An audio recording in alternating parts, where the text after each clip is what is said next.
Spoštovani gospod predsednik, danes je Zavod za zaposlovanje objavil podatke o številu brezposelnih, teh je 110 tisoč, to je skoraj 50 tisoč več kot v času, ko ste prevzeli vlado. Kako to komentirate, brezposelnost in tolikšno povečanje? Drugo vprašanje pa, Slovenija bo izdala nove obveznice za 1500 milijonov evrov, to pomeni novo zadolžitev države. Zakaj se bo ta denar porabil in kako in kolikšno bo zadolžitev ob koncu leta Slovenije? Glede tega vprašanja bi vas prosil, da se obrnete za natančna pojasnila na Ministrstvo za finance. Glede prvega vprašanja pa naj rečem naslednje. Gotovo je razprava in odločitev vlade in državnega zbora za pokojninsko reformo največ prispevala k temu, da je v zadnjem mesecu prišlo do skokovitega povečanja brezposelnosti. Sicer bi se ta vrtela približno okrog 100 tisoč registriranih brezposelnih. Tisto, kar je pomembno v enaki meri, je, da raste tudi zaposlenost.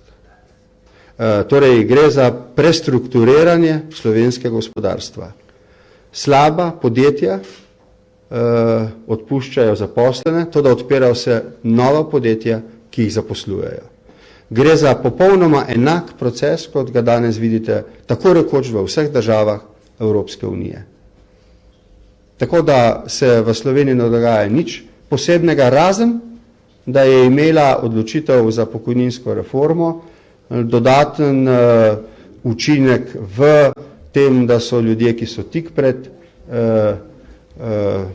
upokojitvijo po sedanjem zakonu, izkoristili nekatere bonitete, ki jih dajejo zakoni, zato da so se prijavili na Zavod za zaposlovanje. Drugače pa poteka proces prestrukturiranja, zaenkrat ocenjujem ugodno, podjetja,